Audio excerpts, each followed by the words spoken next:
let's hit it.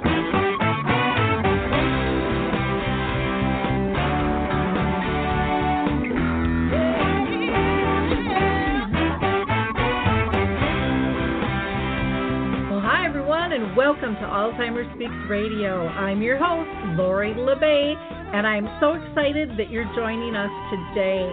We are going to have a fascinating conversation as usual as we learn from people all around the world at all ages and stages of life. Stay tuned as we shift our dementia care from crisis to comfort. All right, here we go. What you think about, you will bring about.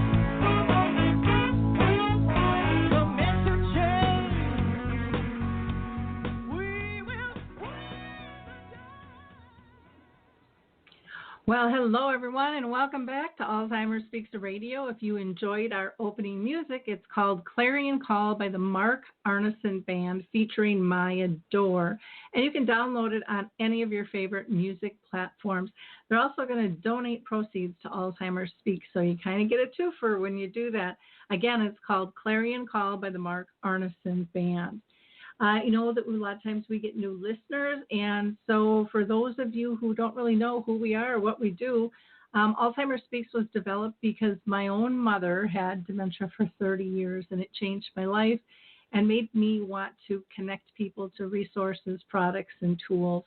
And so the radio show is just one of our platforms, and you know, how I say it is, you know, we're not about sound bites, but sound information. Our goal is to have real conversations and raise awareness of all voices, big and small, from those diagnosed to those who care and serve them, to advocates, researchers, family members, and more. Now, this is a live show today, and if you would like to call in and join the conversation, you can easily do that by calling 323-870-4602. That's 323-870-4602, and we would love to hear what you have to say.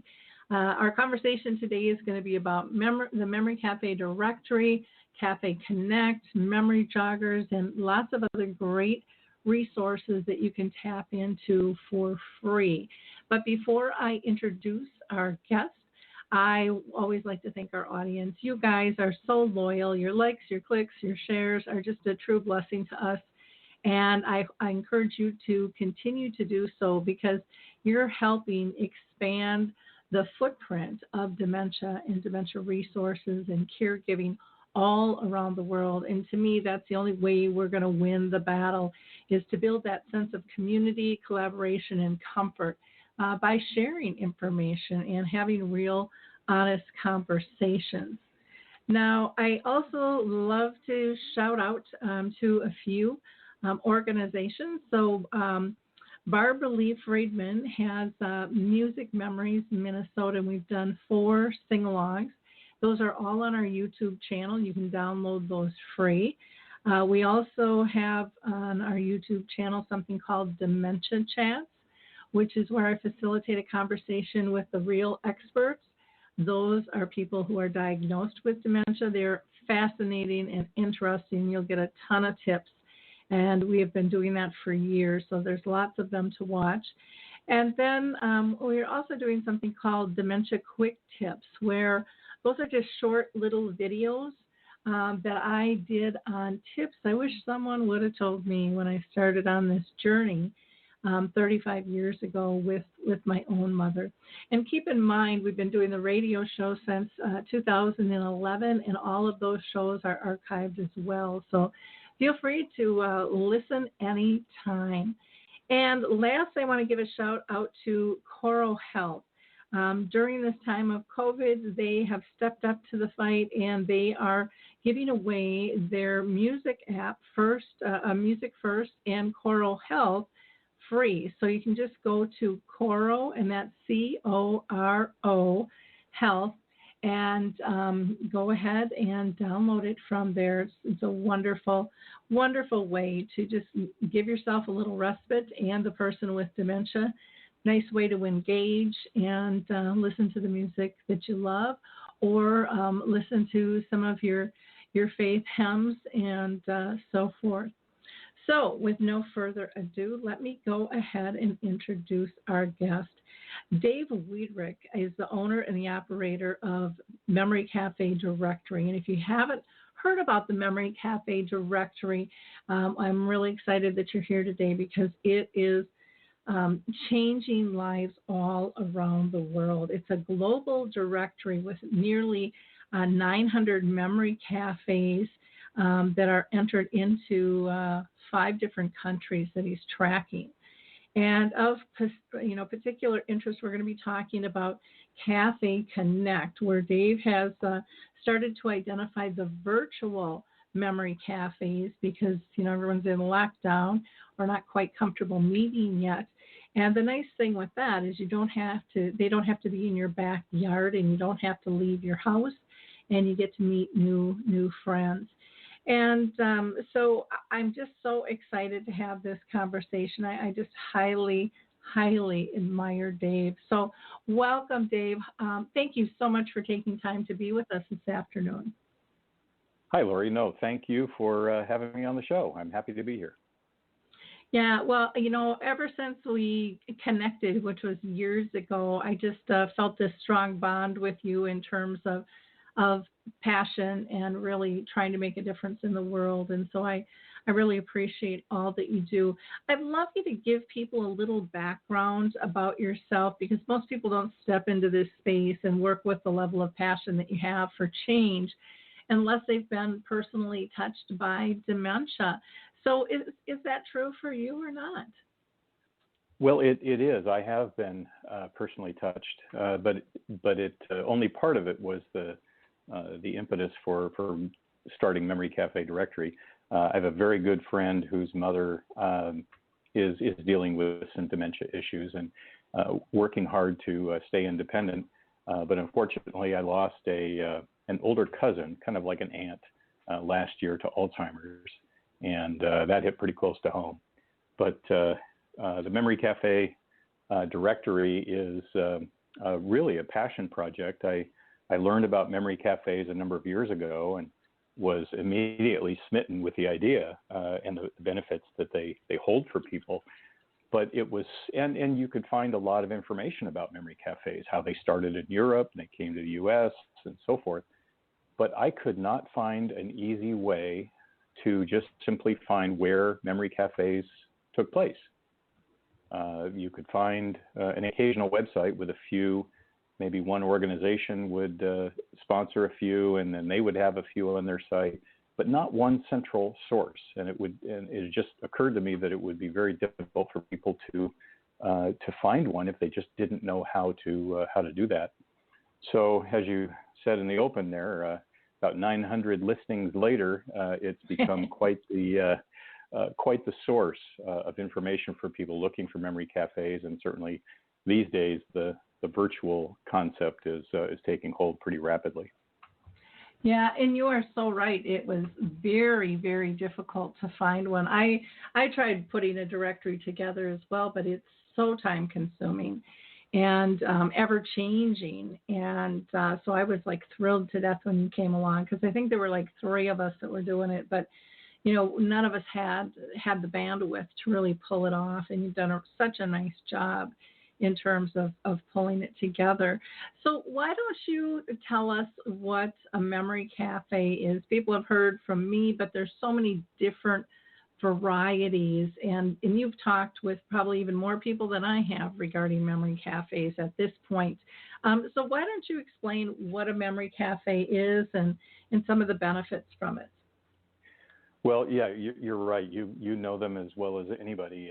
But it's interesting to come in contact with a number of people who are listing their cafes, asking to have information updated. They want to keep it current, which I do too. So I talk to a lot of people, I email a lot of people, and I see a lot of email addresses. So it's interesting to see how many, there's everything from locations like libraries and senior centers and assisted living communities. There's a couple of farms where it's interactive with the animals, and there's just so museums. It just goes on and on. But the beauty of that is that it allows people to come together in a dementia-friendly environment.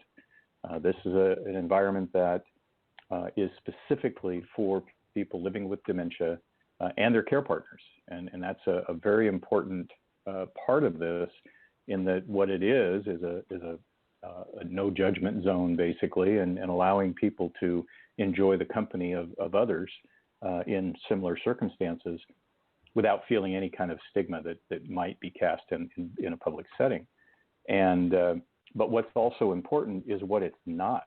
It is not a respite program. It is not, a memory cafe is not designed to allow a care partner to drop off the person living with dementia to have an adult day center kind of environment. No, this is specifically a situation where people can enjoy these activities and events together. And the events are as varied as the locations. There's everything from structured programming, dementia resources, to historic talks, to music, to trivia, to arts and crafts, and it really is just a wonderful variety of activities for people to enjoy together, and in a very appropriate setting. Mm-hmm. Yeah, it's so fun to hear all the different varieties out there. Mine is just strictly a chat group. We don't do activities. We don't split up the person with dementia from the care partners. And it's just interesting, all the different, some are doing theme parties and some rotate. I mean, it's amazing to see how everyone is doing what their group needs and wants. And every group is a little bit different. And I think that's what makes it so much fun and works so well. Go ahead. That's a really important point, because all of the personalities are the collective personalities in a group are certainly different from another group, and the environment, the venue specifically, the types of activities, they are all different. The people organizing the event, they have different backgrounds, different professional credentials, different perspectives, and they bring that to the group. So it's a wonderful variety of activities, and from structured to not. So there's something for everyone. Yeah, and I think that is where the power comes from. Now, you had mentioned that you kind of felt a lack of coordination of how to find the memory cafes, which was so true. How did you even begin to start to organize them? Because we're a big country, and now you've even expanded outside the country into other countries as well. Well, you mentioned the few of you that you knew about that had small directories. I have to admit, those were the catalyst for Memory Cafe Directory, and I would start with those and then begin reaching out to the locations, the contact at those locations, to verify the information. Sometimes I found that some of the information I discovered was a bit dated, and it was important to make sure that information was updated. It doesn't help anyone if they have outdated information. And some of the listings went away because they just didn't meet anymore, or I couldn't verify the data. And also, I set up, if you've heard of a Google Alerts, you can set up an alert in the Google News feed, and if a term is used in media publications, Google will flag it and send you an email summary of those articles. So I set one up for Memory Cafe and started getting occasional hits from Google on news online publications that were delivering stories about memory cafes. And so I'd reach out to them to see if they wanted to list, and it kept growing from there. I knew I was onto something when I didn't have to prospect for listings anymore, and people were coming to me. The contact page was starting to have a life of its own, and now I don't even try to reach out because I get inquiries daily practically, and so it's created, I guess, a critical mass, and now people know about it and want to be a part of it. Mm-hmm. Yeah, it is funny, when we started ours here in Roseville, oh my gosh, people didn't know what the heck it was, and I mean, we couldn't get publicity for it at all until like a year. I mean, it was a battle because everybody was so used to a caregiver support group, and I actually got a lot of pushback, which I think others did too, going, well, you can't have a support group with the person with dementia and the caregiver there. And I was like, well, why not?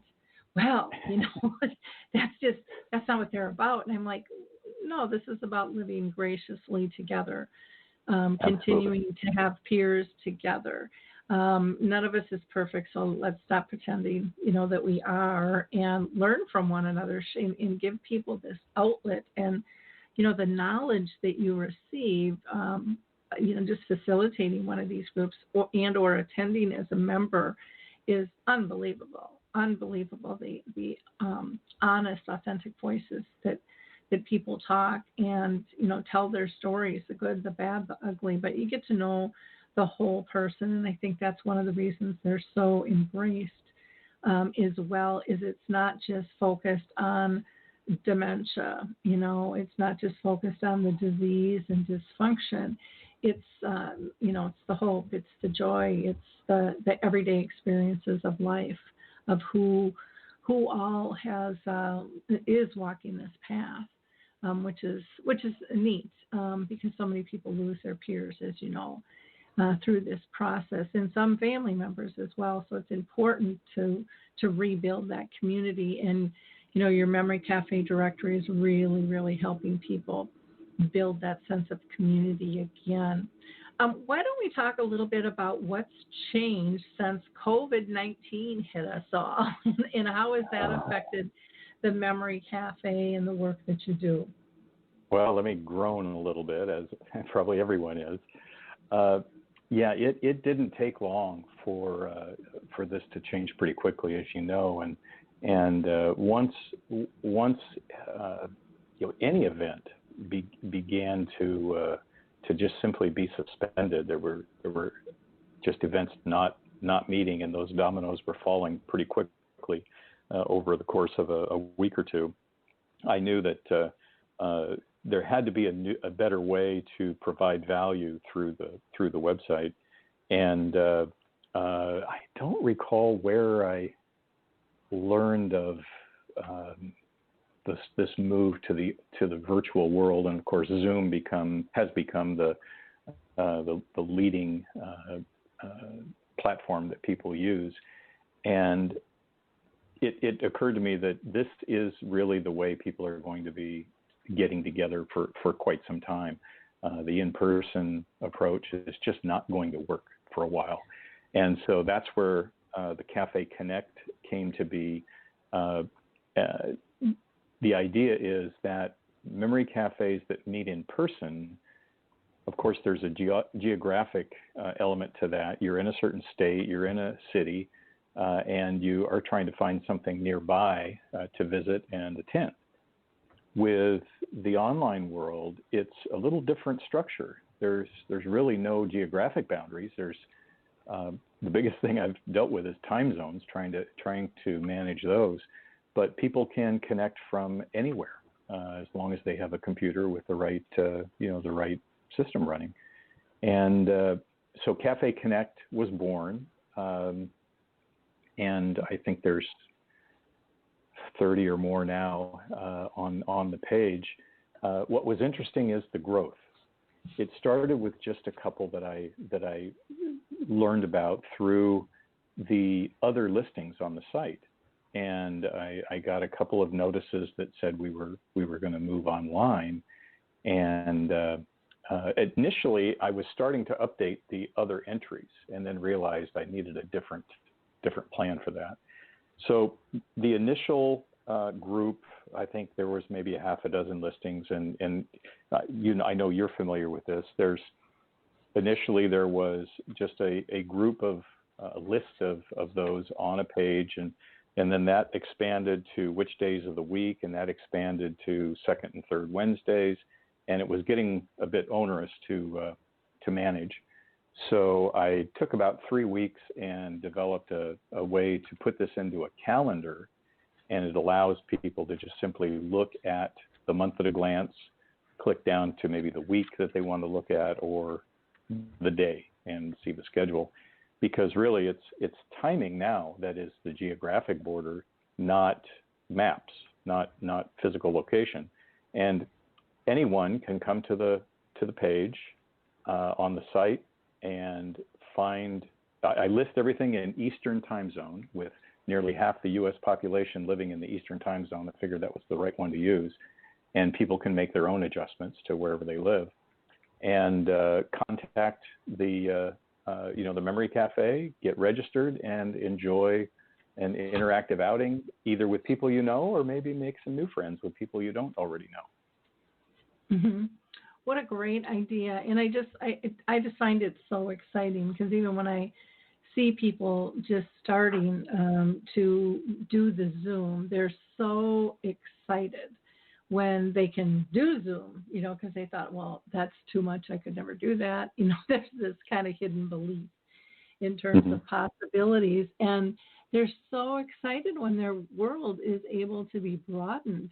It's quite beautiful to watch and to see the smiles and just kind of that sense of ease of feeling like you belong, and there's exactly more people out there, and you don't have to worry about catching COVID. You don't have to take that extra time to get ready and drive, because sometimes those can be hurdles for people who are caring for a loved one with dementia too. Is it's not just the time in the meeting that I think everyone values, but it's getting ready and getting back and kind of shuffling your day around. And for many, I'm hearing that they feel their reach is expanded because they're getting people who couldn't come before because it was just too difficult to get there. And so that's a neat thing too that I think we're learning through the COVID. Have you been hearing that from other facilitators as well? I have. They love having people light up, especially when there was a period of time where no one was meeting, and then there was kind of a interim period there where nobody was meeting, but then the virtual activities hadn't really taken off yet. And so those who have shared with me that the first few times people were just giddy to be interacting again. And actually a common, while this is so important and so valuable to people, a common piece of feedback I've gotten was that it's at times taken a few steps to get there. And what that means is that people are sometimes not very familiar with this new technology. They just have no background, maybe not even use FaceTime on their phone. I mean, just not even familiar with the concept. And through my past life in the corporate career, I counsel these people and I explain the best way to get someone oriented to something new is to really do it in a no harm, no foul way. And the way to do that is maybe your first session, or offer an auxiliary session that is just simply to learn Zoom. That's all we're going to do. We're going to play with the tool. We're going to click buttons. We're going to make mistakes, and we're going to have fun. Let's just focus on that. Well, that in itself becomes an activity, but it takes the burden away from needing to make sure this works so I can participate. The participation is just simply learning the tool, and everybody has a great time with it. So that has helped a number of groups who are struggling with getting started, and they just simply have a sandbox play session to learn Zoom, and then they go from there. Yeah, and that does just make such a huge difference to feel like you have that play time to set up, because you don't want to disrupt things, and people are worried that they're going to get embarrassed, and all those normal things that we have with that. Well, again, for our audience, if you go to the Memory Cafe directory and then look for Cafe Connect, you're going to be able to find those listings that meet virtually, and would really encourage you to try that as well, because we don't know how long we're going to be in this process or when it's going to hit again. We might get out and then get a card that says go back to jail and we're all on lockdown again. With this virus, we just don't know. And the other thing that I found is from people learning how to use Zoom through this process, they've realized, oh, I can do this with my family. I can do this with my friends. This isn't that difficult to do. And so not only is it good for that support and gathering of peers, but it's expanded. People have started prayer groups and book clubs or, cocktail hours, all kinds of different things using this platform. So it's worth trying out on, I think, multiple levels for sure on that. Yeah, it really is. And, and the virtual part of that, I think you're touching on something that's very, very important. Before COVID-19, we had physical memory cafes, and people could attend if they happened to be nearby and had the ability to attend. That's great. But think about how big our country is or how big the world is. Not everybody has a memory cafe nearby, and nor can they necessarily get to one if they are nearby. So this concept of social isolation has been with us for quite some time, and we just don't hear a lot of discussion about that. What this virtual world has taught us and has kind of forced us to use that will benefit us going forward is people who may have been isolated in the past now have a way they can learn to be involved and be engaged especially in a memory cafe, if that's appropriate for them, to really transcend those geographic issues and have a way to reach out and be involved. So I'm hoping that we get back to meeting in person, because there's nothing better than that. But I'm also hoping that the virtual, the Cafe Connect concept will continue as well, because a lot of people who can't participate in a physical memory cafe can certainly benefit from a virtual one. Oh, I agree. I think it's kind of like telehealth.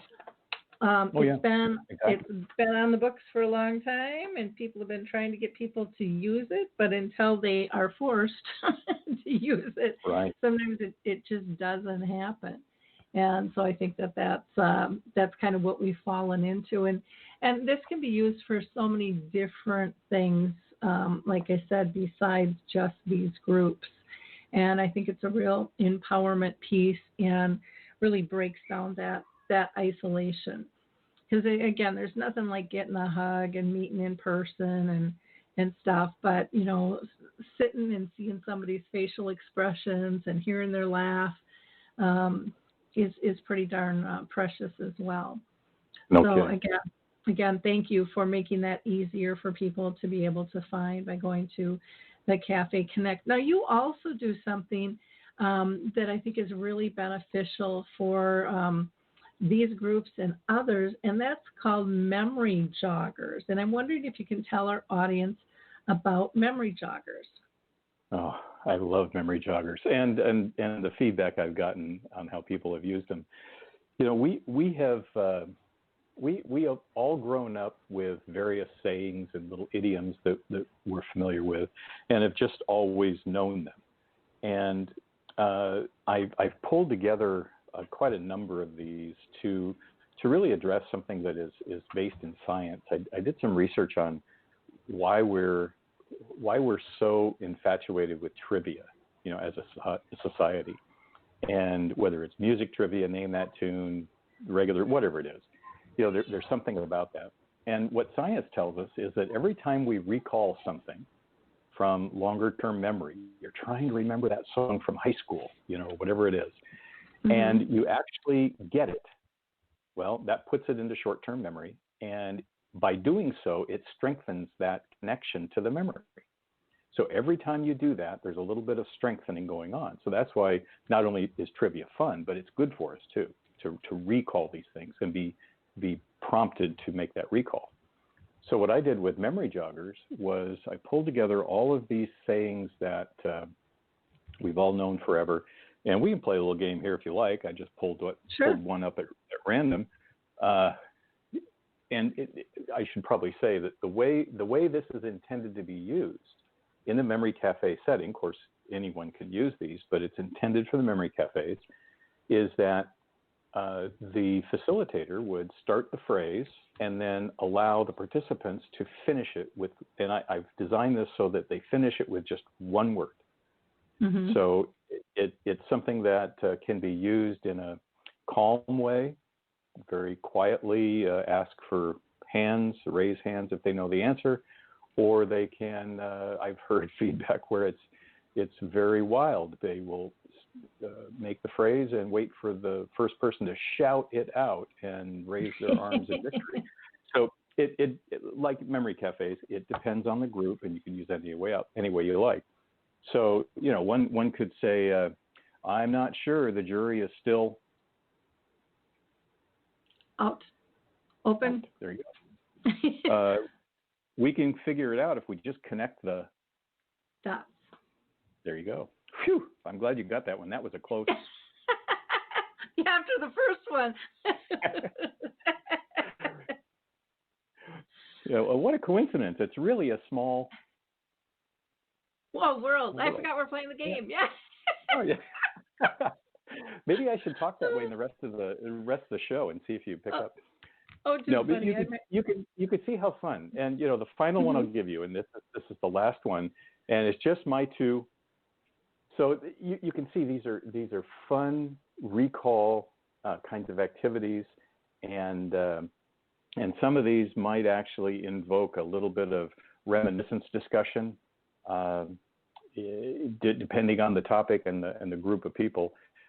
So these are just on the site under Memory Joggers. They're simple. I have 20 at a time on a simple one-page PDF that people can download, print, whatever they want to do, and 20 at a time. I thought that might be a good number for people to kind of blow through, and then when you're done, you go on to your next activity or whatever you want to do. But it's so much fun, and I've actually had a lot of fun putting these together. I think I'm up to about a dozen or more editions, and 14. I just looked. It's 14 editions of 20, and I probably have 3 times that many more to publish. I do them when I have time. They're so much fun. Oh, wow. Well, I have never been good at trivia, as you can tell, but I do have to just hold myself up. My granddaughter kind of snuck in the door on a couple of them, and I was like paying attention to her. I got a little distracted. But I am the one person in the world you probably don't want on your trivia side in terms of a game. I am horrible. Well, I don't care what the subject is. That would make you a wonderful facilitator because you'd have the answers. Yeah, exactly. Because I am just bad. People go, what's your favorite music? What's your favorite band? What's your favorite song? And I'm like, I know what I like when I hear it. I've just never tracked that stuff. Even where do you travel or what's been your favorite destination? I don't remember the words. I remember the feelings towards those things and stuff. And so yeah, you'll get a few wacky people like me out there probably that disrupt the game a little bit. But we're kind of joking about that, and we all have our moments, I'm sure. But what's interesting is, and I'm asking your opinion on this. Wouldn't an activity like this maybe help someone that if they're in a group, let's just say in a group that's participating in that, and maybe they're like you, maybe they can't come up with the facts, the recalls, very quickly, but the others can, and they're still participating in that process. They hear the answer, and it would seem to me that process would at least, if not prime the pump, at least kind of give a little bit of momentum to it's maybe getting deeper into it mentally and trying to exercise some of that recall. Who knows? But well, and I think part of it is just the whole inclusion piece too, of not feeling alone with something, and you can always. Right. It doesn't have to necessarily be a right or wrong answer. It could be, oh, I heard that too, but there's another one I've heard that's even a little bit more popular. And there's the discussion. There's the comment, the conversation that can take place.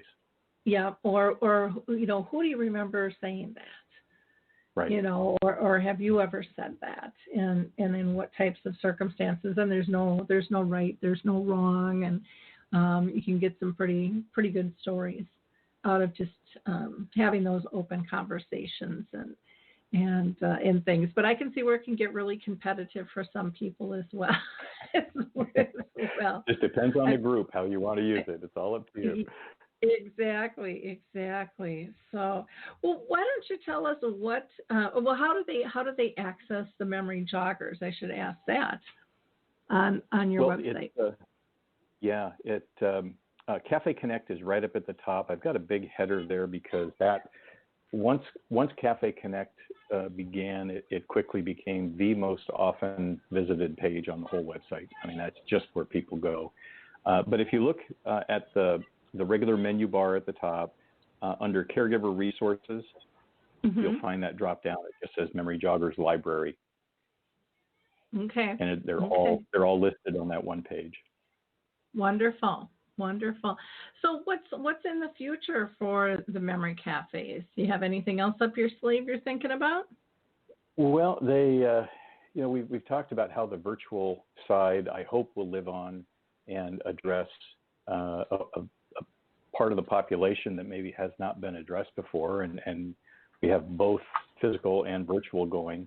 One thing that I did a while back, and I'm trying to plan how I want to proceed with this, but if on the site right next to the home button on the menu, I put a start here. One of the things that one of the most often asked questions I would get is about memory cafes. Sometimes what are they, but mostly how can I start my own? The what are they came from having to politely turn down people that wanted to list their support group when it seemed to me it really wasn't a memory cafe. It was a support group. And once I dug deeper, I realized that just a noble event, it just shouldn't be on the site. So that start here area is the beginning. What is a memory cafe? How to start a memory cafe? How to promote your memory cafe? There's another question that I get quite a bit. I need to grow my participation. So I wrote articles about each of these topics.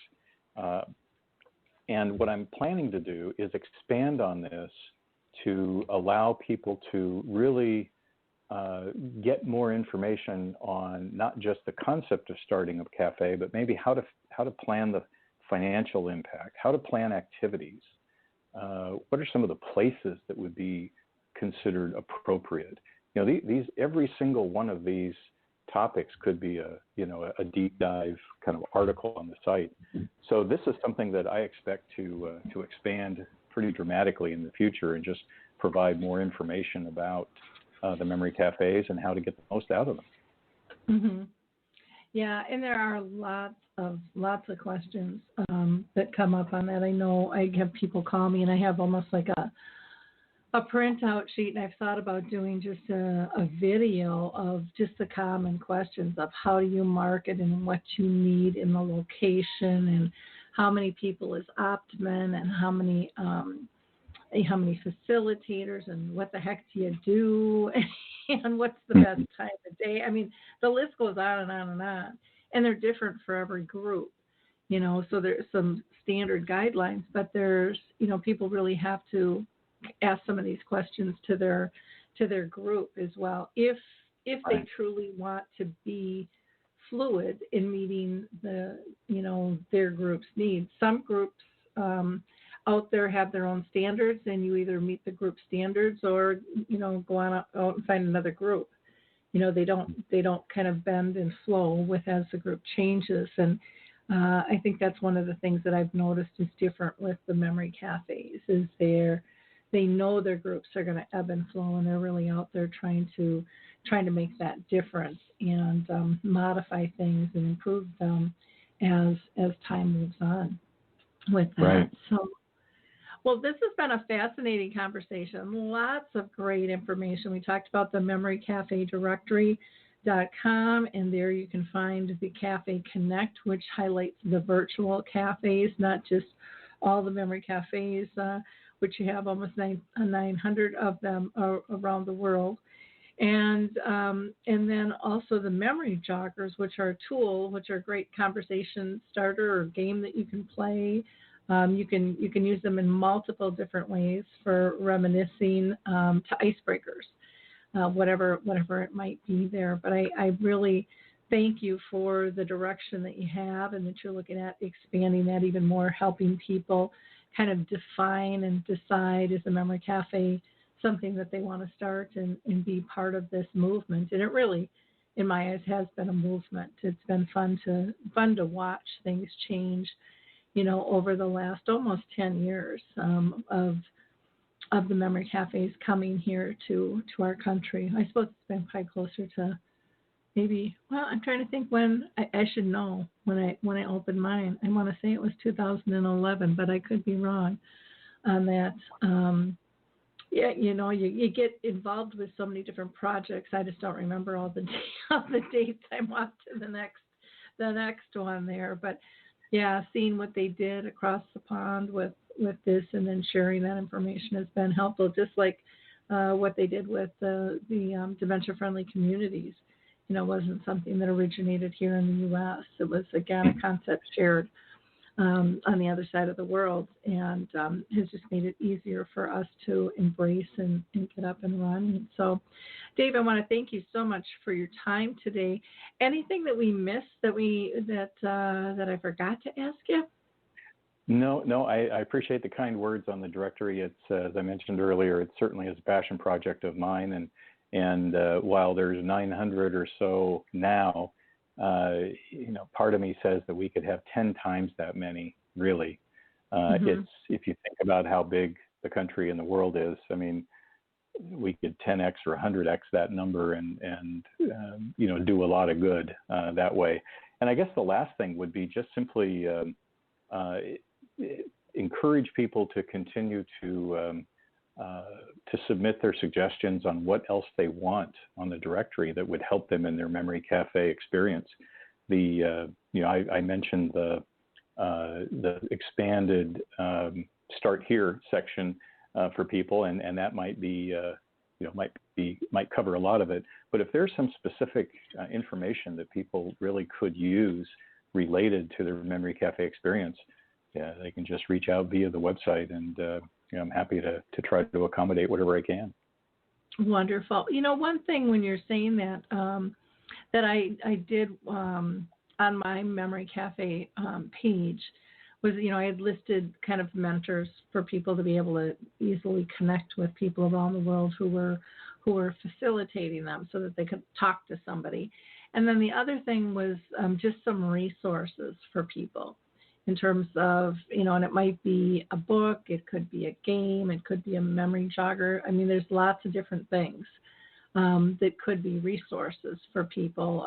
Now with virtual, it could be even videos that are added, or the list is long in terms of availability there. Yeah, I do appreciate the resources comment.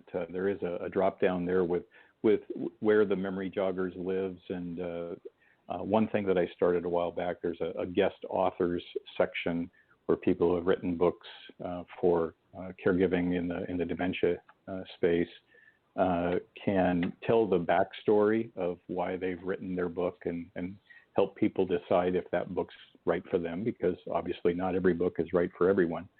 And so I like what you're saying. Maybe that's an area that some more expansion could be done in that whole resources area, and just keep adding to that to that section. Good advice. Thank you.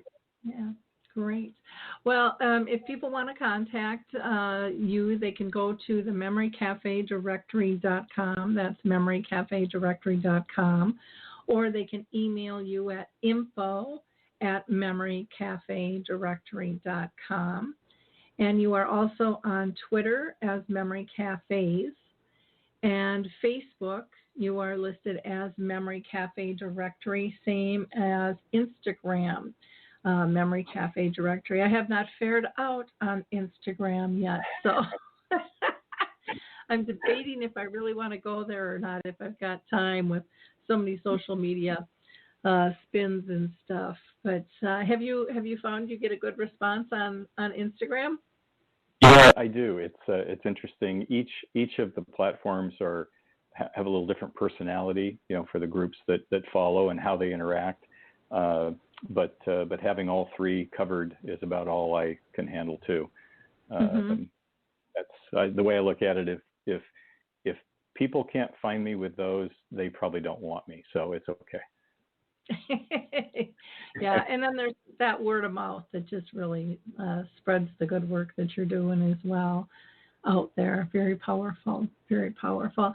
Well, thank you again, Dave, for spending this afternoon with us. Really appreciate your time and your passion and your heart in terms of making people's lives much more pleasant and connecting them to others walking the same path. So thank you. Yeah, very much my pleasure. Thank you for everything you're doing as well. Great. In wrapping up, I just want to thank our listeners as well. You guys are wonderful. I hope, again, that you like, click, and share, and spread the word of this episode. There are a lot of people in your sphere of influence that are dealing with dementia that haven't told you, that don't know. And the more we can spread the information, the easier it's going to be for them to reach out and grab it when they're ready. Because we can't force anyone to have a conversation on this, and we can't force anyone to grab a resource. But I think the key is really to making it feel normal and accessible and friendly and welcoming. And each of you has a big hand in doing that. So again, thank you for your time today. And if we can be of service to you, just go to alzheimerspeaks.com. There you can see our projects and initiatives. If you're looking for a speaker or a trainer or a consultant, I would be glad to talk with you on that as well. Have a wonderful week. Keep safe. And don't forget to social distance so we don't spike. We'll talk to y'all soon. Bye now. It's time to rethink, renew, and reimagine retirement. Hey everybody, Jared Sebesta here, host of Retire Repurposed. Now this podcast is about the non-financial parts of retirement, which many times can be even more challenging than the financial. We believe retirement is not the end, rather the beginning of what could be the most impactful, purposeful, and fulfilling season of a person's life. So don't retire, become repurposed. To listen now, search Retire Repurposed on your favorite podcast platform, Senior Resource, or Life Audio.